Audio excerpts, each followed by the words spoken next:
Well, good evening, dear friends. Delighted to be with you here again. As you know, for the last couple of months, we have been together twice, and we have been trying to talk about a very important historical time in Baha'i faith, which is the bicentennial of birth of baha'u'llah, the founder of the Baha'i faith. And for those of you who were here last time, I shared with you the feeling that although for many years I have traveled many places and I've given many talks, I find talking about Baha'u'llah and the station of Baha'u'llah and the mission of Baha'u'llah one of the most difficult and challenging things to do. So last time that we were together, I talked about the impact of Baha'u'llah on my family life, on my parents and grandparents and our children, and the magic of phenomenon that he has created, Baha'u'llah has created in bringing people from all kinds of background and different parts of the world together. Tonight, I thought that we should reflect on a fundamental question of why we are here, we human beings. Why we are here, how we have come here, what's the reason that we are here, and are we able to fulfill the purpose of our life or not? And when we want to try to understand a question of this nature, we need to have a historical perspective. We cannot just focus on here and now.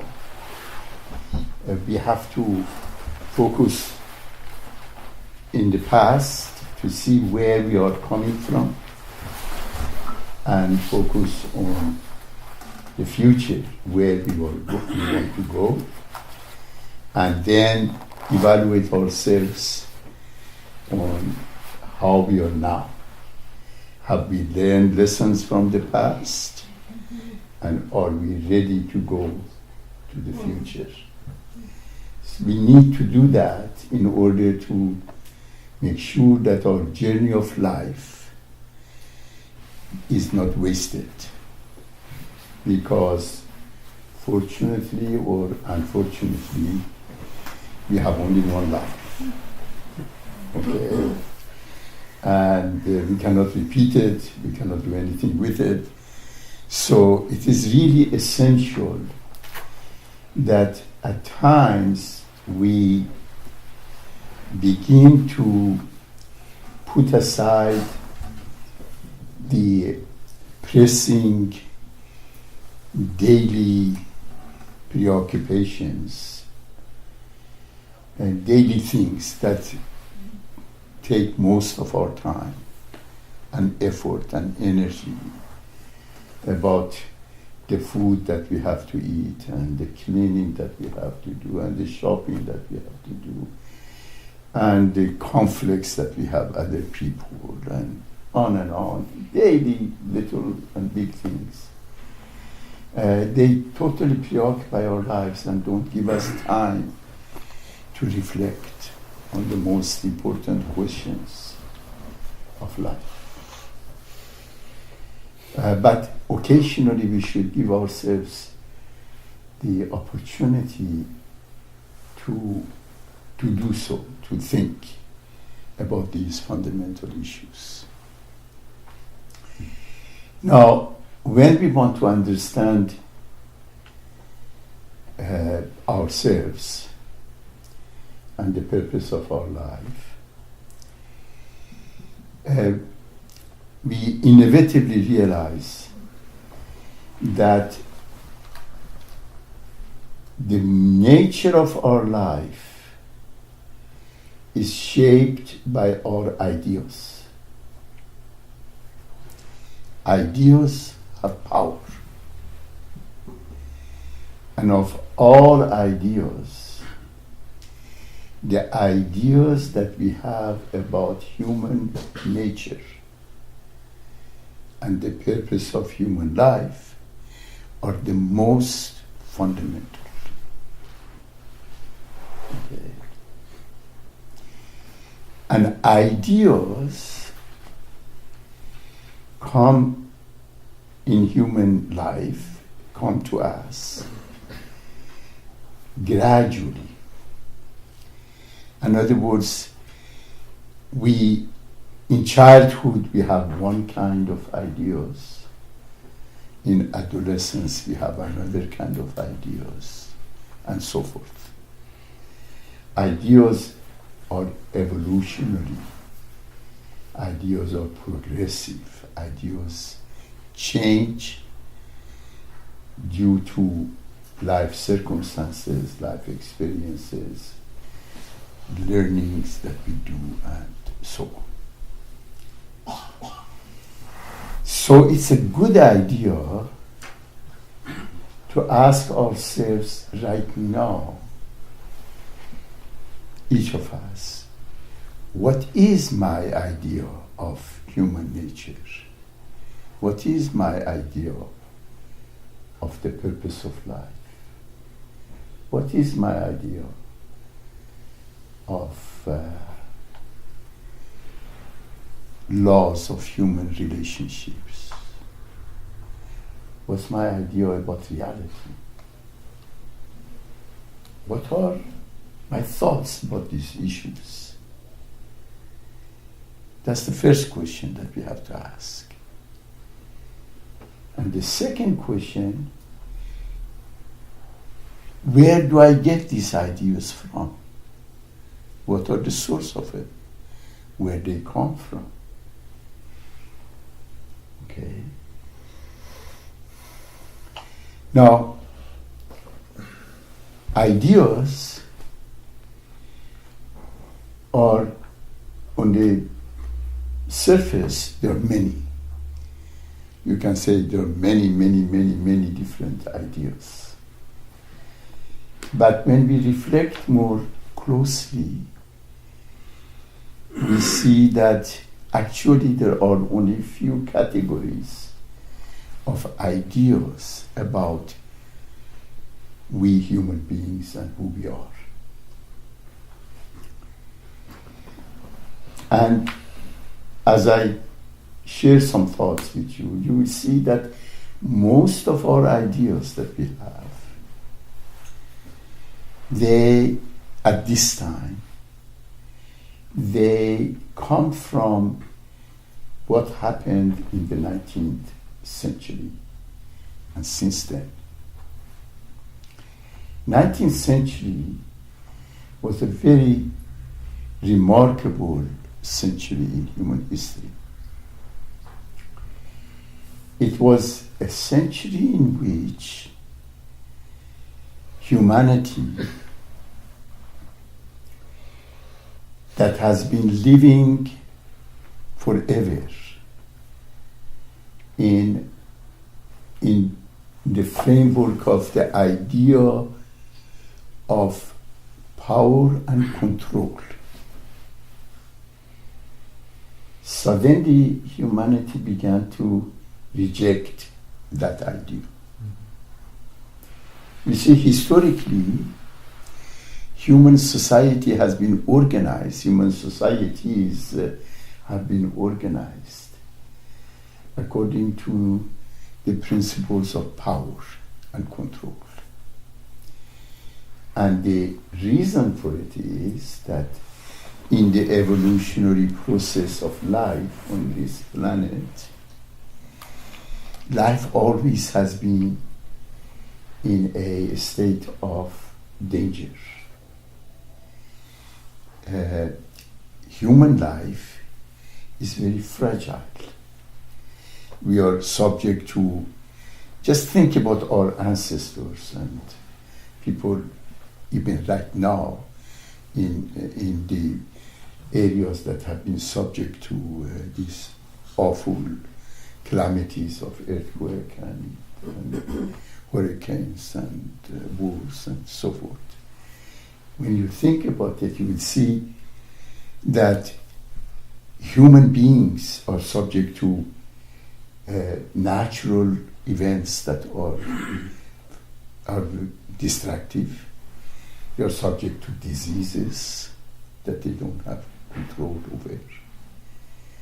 They are subject to malevolence of other people that they don't know what to do about it, you know. Life always has been very precarious on this planet. So our ancestors, looking around and so forth, decided that in order to survive and be secure, we need power. And because at the beginnings of life on this planet, the primary issue was physical, how to survive, go hunting and this and that, is that men took over. And men became the possessors of power, and women became secondary in this arrangement of organization of human society. And everything that was organized, the society, government, religion, everything, they had this idea of a powerful person controlling others, or powerful persons controlling others. And then there were armies, and there were fights, and there were wars, and so forth. This was the era of authoritarian, dictatorial rule. In 19th century, humanity suddenly began to be revolutionized. And the first thing that happened was that new ideas started coming up. And the new ideas rejected the supremacy of power. And they said, no, we don't any longer accept the supremacy of power. And that's really, in a psychological sense, it was the dynamics of humanity going to its infancy and childhood collectively, and early adolescence.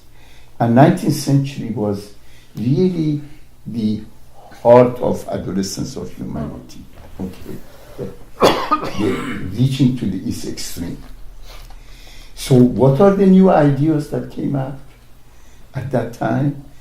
On the one hand, were scientific idea discoveries happening all over, okay, which was fantastic. But scientific discoveries give you new technologies.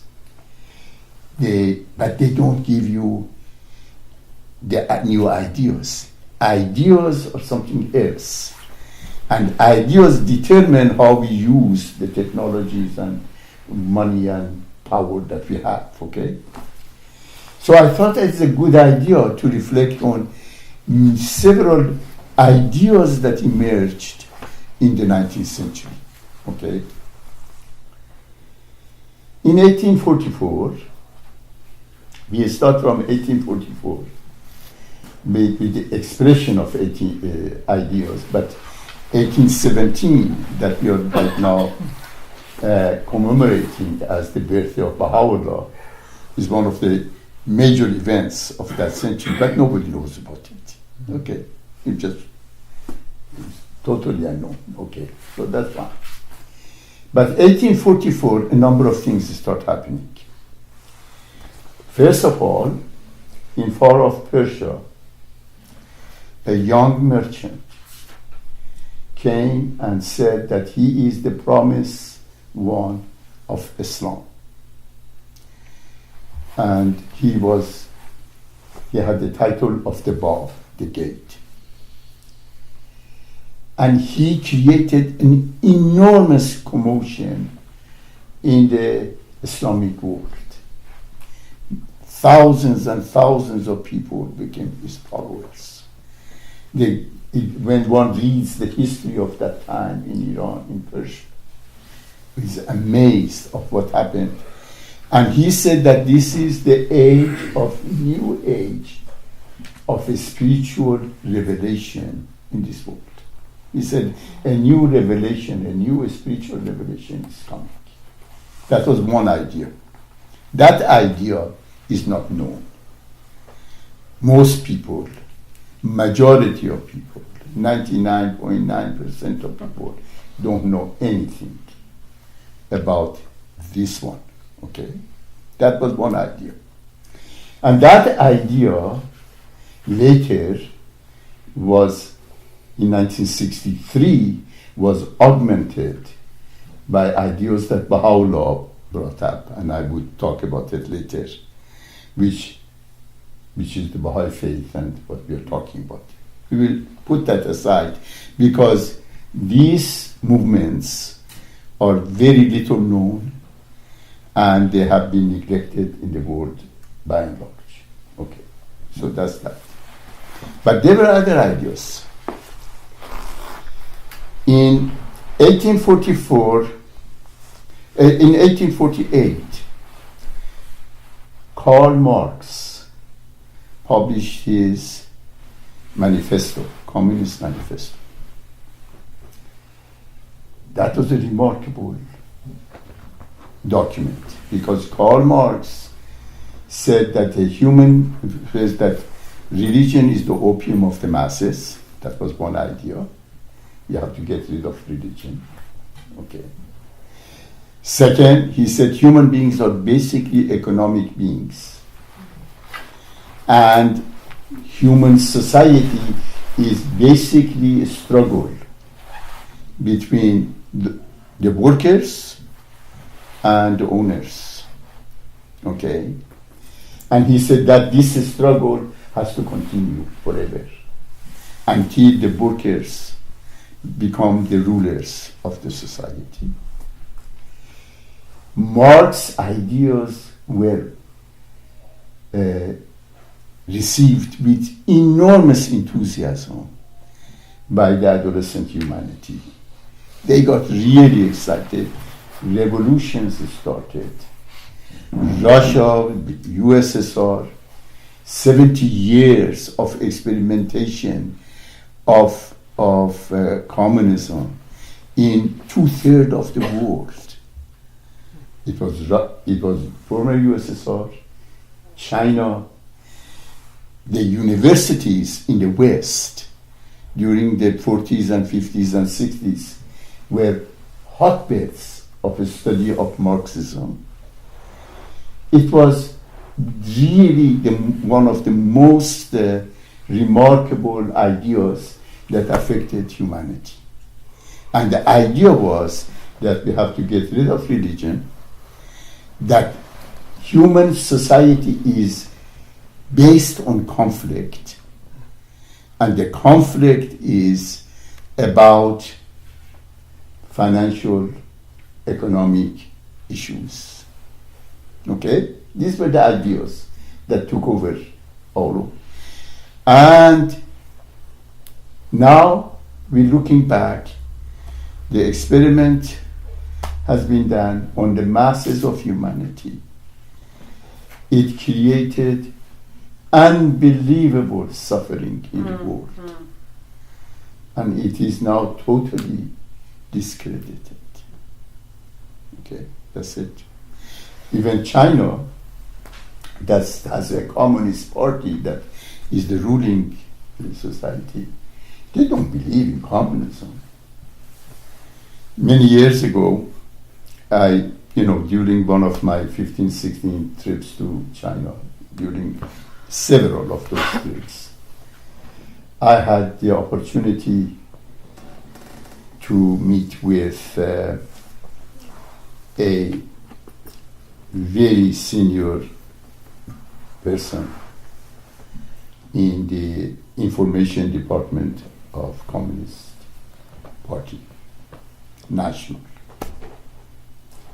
He wanted to talk about ideas. Marvelous man. And every time I would go there, he would invite me to Peking restaurant, which is a very famous restaurant in Beijing. And you eat Peking duck. That's the main dish. Okay.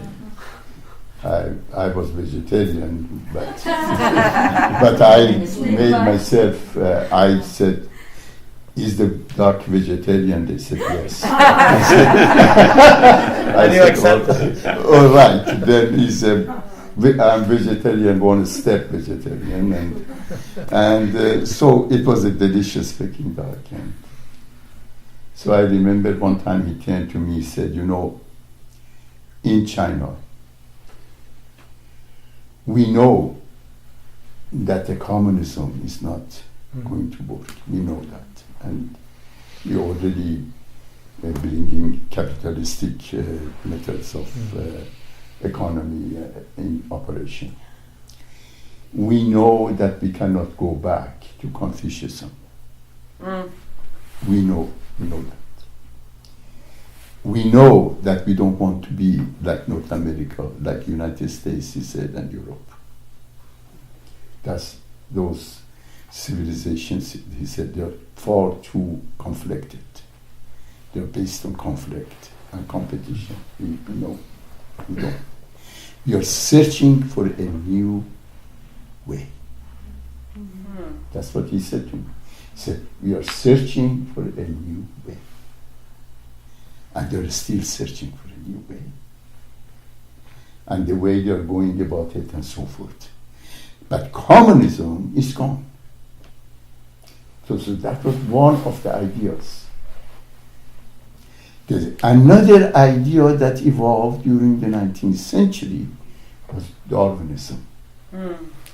Darwin had the most dramatic impact on the thinking of society and thinking of people and who we are. And fundamentally, the several ideas that Darwin gave was, the most fundamental of those was that we are animals. Darwin, before that, the people, particularly in the Christian world, the European world, believed that they are unique beings aside and apart from animals and superior to them. And here he comes, this man, and says that I've looked at the number of fossils and broken skeletons and studied, different animals and so forth. And sorry to tell you, but we are all animals. Okay. This bothered Darwin himself very much. Darwin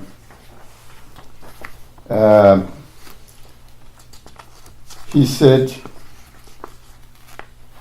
in his autobiography, he said, the extreme difficulty, or rather the impossibility of conceiving this immense and wonderful universe, including man, with his capacity for looking far backwards and far into future as a result of blind chance or necessity.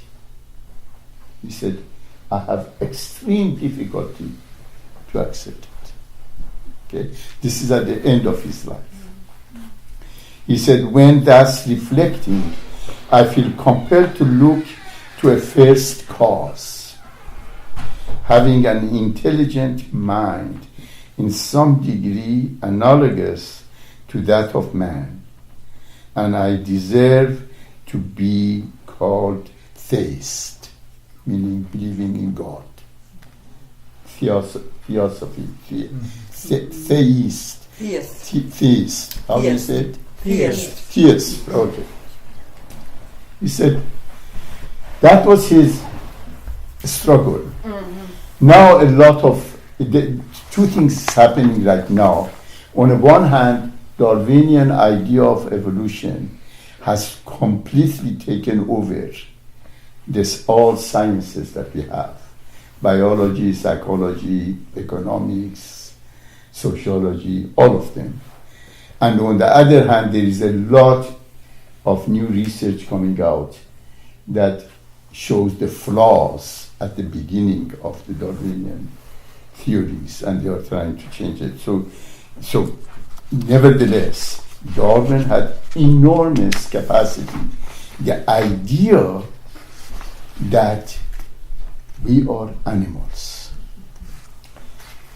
During that time, one of the most outstanding and influential philosophers of our time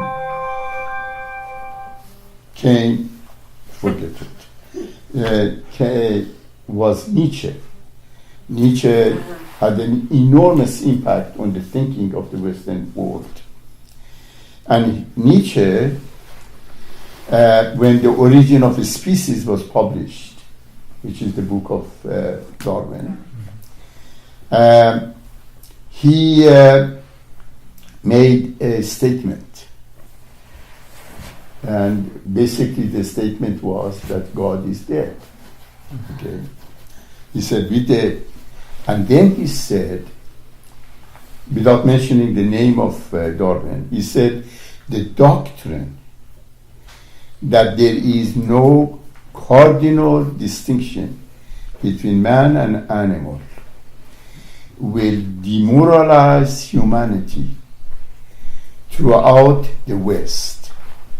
Listen to this. This is really interesting. This man observed what he observed in 19th century, okay, latter part of 19th century. He said it would demoralize humanity throughout the West. It will lead to the rise of barbaric, nationalistic brotherhoods.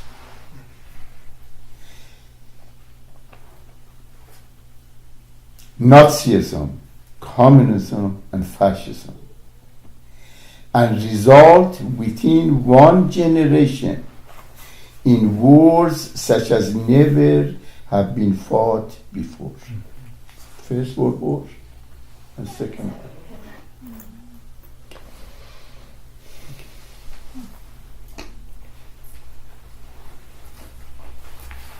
He said then, this latter-day barbarism will in the 21st century now lead to something worse than the Great Wars. Mm-hmm. The total eclipse of all values. Mm. Isn't that interesting? Aren't we living in the age of fake news? Everything is fake. Rejecting all values. Isn't all has happened? This philosopher at that time, he said, if we begin to accept the idea that man is an animal human beings or animals. It will resolve barbarism. It results in the rise of nationalism such as communism, Nazism, and fascism. Which results in wars that we never have seen before, and will result in eclipse of all moral values. So that was another idea that came. Now this is very interesting because one of the most outstanding scholars of Darwinism is Richard Dawkins, who has written the God's Delusion. Okay, and this is his summary of what evolution theory says about human nature and human life. Okay, that's what he says. He says, the universe we observe has precisely the properties we should expect if there is at bottom no design, no purpose, no evil, and no good. Nothing but blind, pitiless indifference.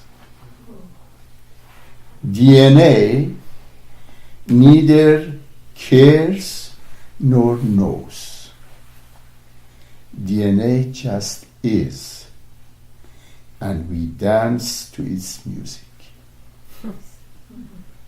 This is summary of Darwinian theory of evolution about human nature by one of his most outstanding scholars, that this life there is no design, no purpose, no evil, no good. It is nothing but blind, pitiless indifference. We dance to the music of DNA. Okay? That's another view of life. So, Marx comes and says, religion is the opium of masses, and this life is life of conflict between different groups. Darwin comes and says we are animals, and then happens what happens.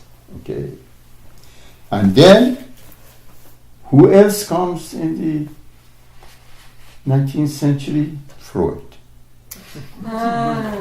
Okay, and what does Freud says? It's all mom's fault. Yes. And Freud says we don't have any will of our own. We are governed by our unconscious drives. And these unconscious drives are of two kinds: eros and thanatos. Eros is erotic love, so everything is about sex, and thanatos is the desire for death. Therefore, Freud said, sexuality and aggression are inherent aspects of human life. And if you control them, you become neurotic. And if you control them very profoundly, you become psychotic. Therefore, we have to have total freedom in these two areas. Okay? So what kind of world we are living right now in? We are living in a world according to the dictates of Marx, Darwin, and Freud. Interesting. They are the one that shape our thinking. They are the one that shape the thinking of our leaders. There is one other person that has come in this, and that's the, you know who it is? It is the prophet of capitalism. Yeah, Adam Smith. Adam Smith. And Adam Smith comes and says, human beings are by nature selfish and greedy.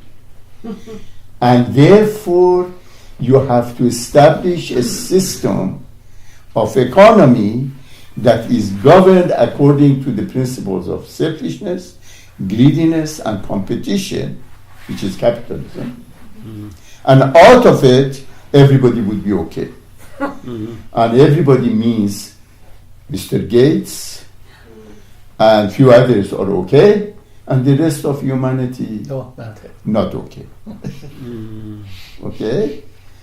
So here you have the very foundation of the thinking of modern leaders and citizens of the world about human nature, the purpose of life, and the laws that govern human relationships. Who's Adam Smith? Who is Adam Smith?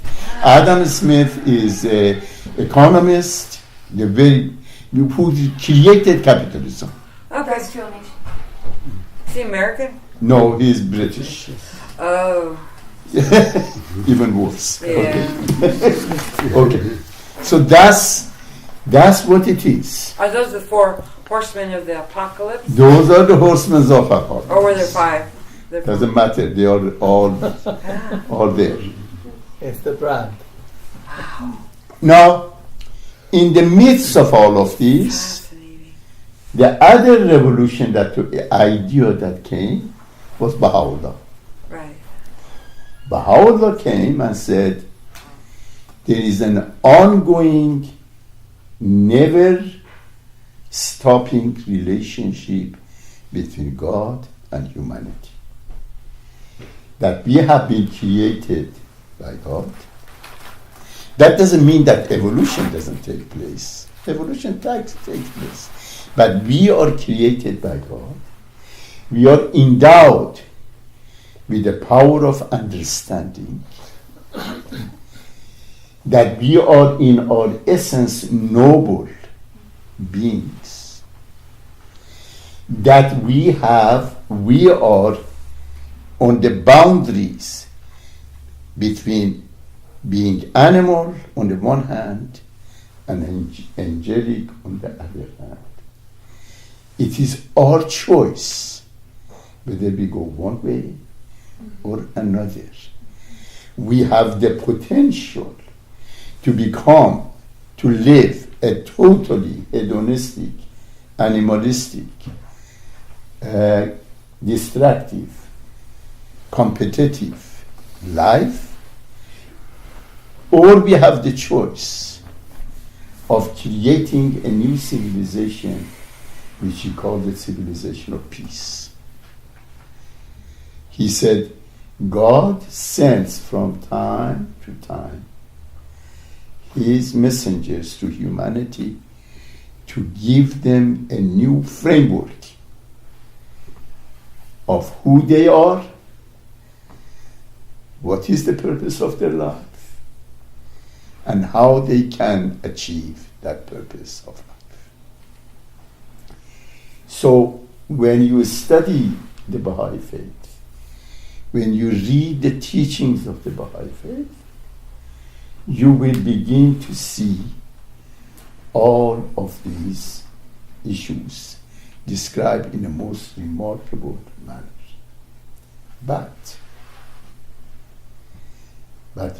before one studies something, has to learn the language of that subject. If you are going to study Marxism, you have to know the language of Marxism. If you are going to study the Darwinian theory, you have to know the language of it. If you study psychology, Freudian psychology, you have to study analytic language. If you want to study biology, you know about biology, mathematics, about each of them have their own language. Music has its own language. How many of us have tried to understand, to learn the language of revelation? The divine revelation. The divine revelation, which is at this source of religion, has a language which is unique. And therefore, when you study, you begin to read the writings of Baha'u'llah. It's a good idea to have some idea of the language of revelation, because divine revelation is unlike any other way of learning. It's somewhat akin to music and to poetry, somewhat. They asked Mozart, how do this music comes to you? How do you get it? He said, the angels sing it to me and I write it down. It's an inspiration. It's a different way of knowing. Baha'u'llah, next time when we are together, I'm going to tell you about the history of life of Baha'u'llah. And Baha'u'llah describes how the revelation came to him. Mm-hmm.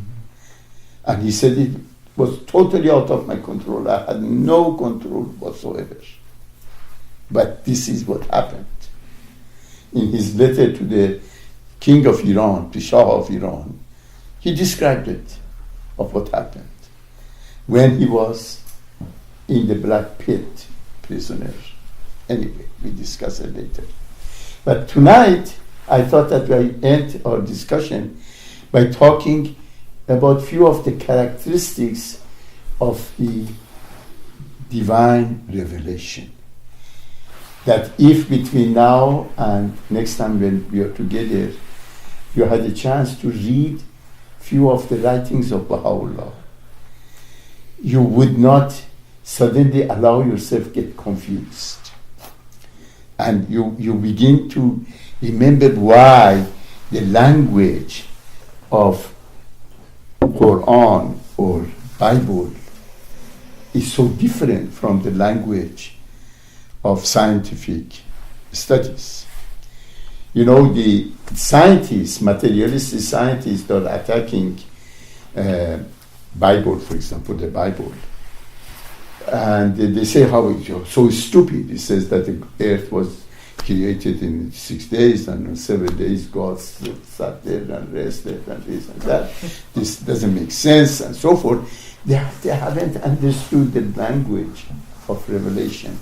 So they are trying to understand music by studying biology. It doesn't work. Okay?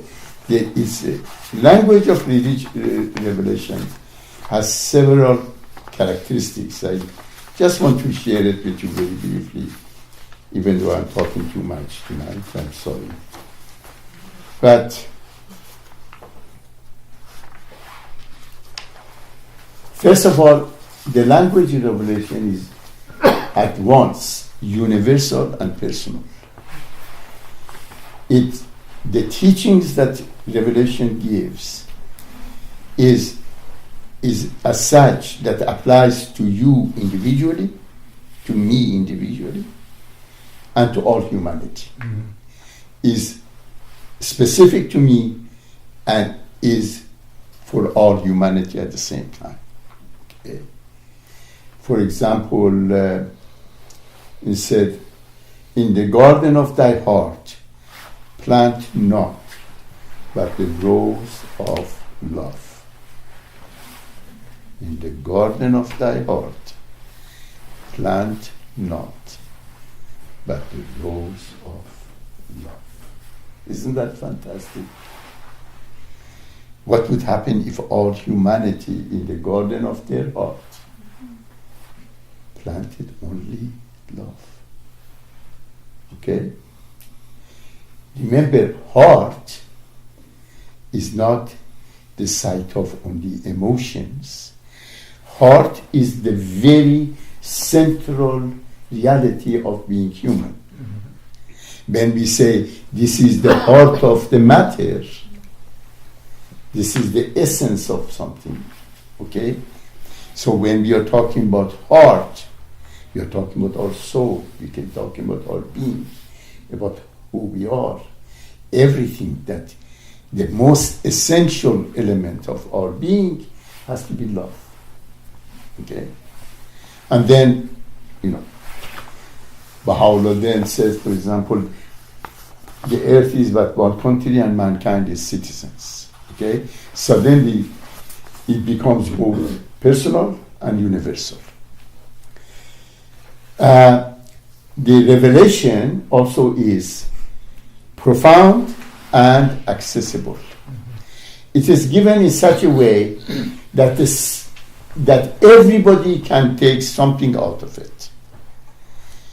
But the more you go inside it, the more you find new things. It is like an ocean. Everybody can get in the ocean. Some people just put their toes in the water. Some people swim in the water. Some people go deep down in the water. It's up to you. But it's accessible to everybody. So it's profound and accessible at the same time. It is refined and unconditional. By that I mean the language of the revelation, on the one hand, has things that are very, very delicate and very soft. And there are also things that are very unconditional. For example, Baha'u'llah said, do not engage in backbiting. Okay? Or slander. He said the slander and backbiting, in essence, is like murdering someone. They are at the same level because you are doing character assassination. Okay? And look what is happening in our world today. In the media, character assassination. Go to social media and is all character assassination, isn't it? Isn't that remarkable what's happening? But language of the revelation is that on the one hand, there are certain things that absolutely should be done, but it's given in such a way that is with profound sense of love and refinement. The language of revelation is at once hope engendering and instructive. It gives you hope about the future, and it gives you guideline of how to live.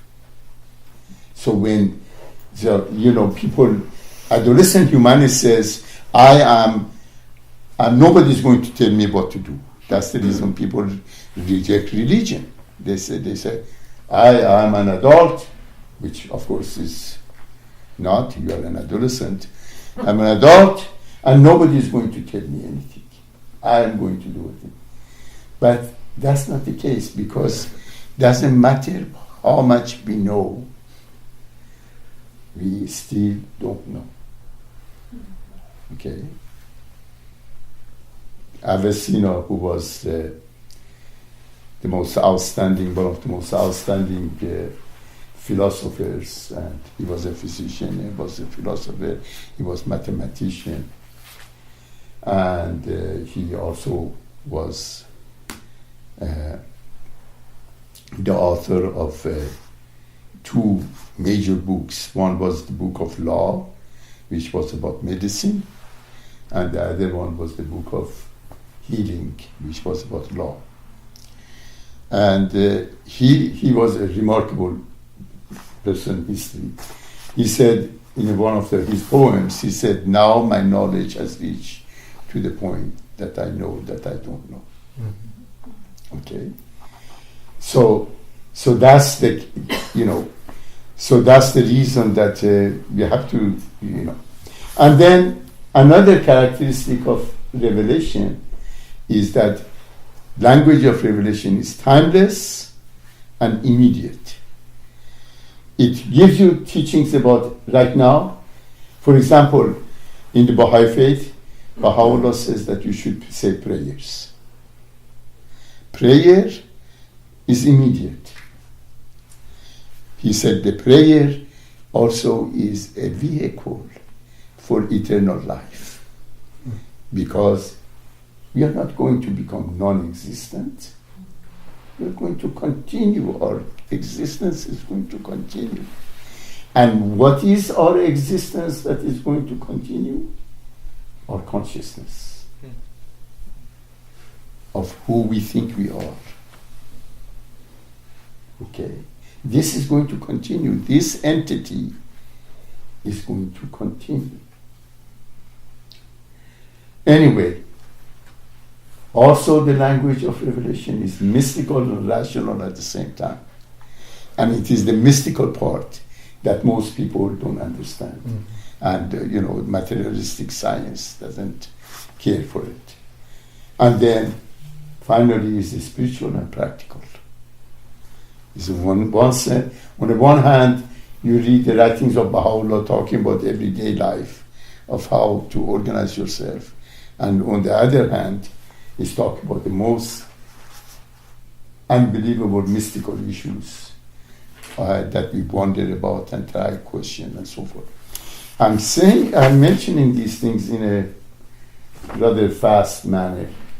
Just simply suggest that if you are inclined to see what the revelation, divine revelation for this age, tells about who we are and why we are and how we should be and how we can become the living being, not animals but humans. If we want to see what this new revelation says, we have to have patience with this language. And we have to allow ourselves to learn the language of revelation. And that's only through repetition that it will process. So anyway, I thought that this may help us next time we get together to focus more specifically about Baha'u'llah, but the process of revelation, how the new ideas came, and what those new ideas are, and what they say about us, and about our life, and the purpose of our life. Any comments? One thought that comes to my mind as you were talking about this, it becomes obvious that the four gurus were looking at humanity only from a physical perspective. That's right. There was no accounting of the spiritual perspective, which, according to Baha'u'llah, is the far more significant aspect of our That's right. But you see, I have been mentioning this over and over and over. Humanity is now in the final stages of its collective adolescence. Okay, we are adolescent is the physical time. Yep. Okay, adolescent is the age of physicality, Yeah. and humanity suddenly having been freed from the claws of oppression of religion. Christianity, Islam, Buddhism, Hinduism, all of them were just like that, controlling humanity, especially women and minorities and so forth. and colonialism, and all of those kind of things that was taking place. Suddenly, the adolescent humanity is feeling free. They decided to reject everything. We said, we don't believe in God, we are animals, we are going to do what we want to do, when we want to do, how we want to do it. And the prophets of it were Marx, Darwin, Freud, and Adam Smith. And God bless them. They did it. And we live now, we harvest of the fruits of those ideas that were seeded then. Communism had come and is going. Marxism, communism is gone. Freud has been proven totally wrong. Totally. He's totally rejected. Okay. But his ideas are still around. Okay. Darwinism, you see what's happening. Capitalism, look what's happening with capitalism. Extremes of wealth and poverty and everything that has taken place. So all of these ideas have to be rethought. We have to begin to change our thinking. And this is here that the other idea that came in the 19th century needs to be looked at. Yeah. Okay. But wouldn't you say, though, that just as a child, an infant, has to throw off the control of his parents to some degree, That's right. that these four men moved the evolution of humanity forward? And there was some truth. There was some truth in every one of their approaches. Absolutely. There was some truth in every ideas that they brought. Yes. You see, and they did bring us but forward. it went to the extreme. That's it. And that's the characteristic of That's adolescence. like a 15-year-old kid who has That's a beer, he drinks That's right. too much. That's right. Yeah. Look what's happening in our universities. Yeah. You see, that's what's happening. It goes to the extreme. Yeah. And it went, everything of every one of them went to the extreme and created chaos and destruction. Yeah. So they took these tools, they had an essence, and they took these tools and just used them differently. Could we not say that we've had this, we just keep using it? No, what we can say is that we are going to, when we study all of them, we will see that there are certain truths in each of them. But those truths have to be put in the context of a coherent, Yes. complete, and framework of what is human being, what is the purpose of human, what's the nature of human life, what's the purpose of human life, what are the laws of human relationships. This is what the religion does. So we're using language as our tool then. The language is the tool to understand the ideas. So is the language reflecting what's happening or creating it? Both. It is a cycle, cyclic process. New language gives you new ideas. New ideas create new language. And that's why as I became familiar with the language of baha'u'llah, I was totally dumbfounded, okay? Because it explained everything to me and put all of these ideas in its proper place. No. So I'm a psychiatrist, so I studied Freud.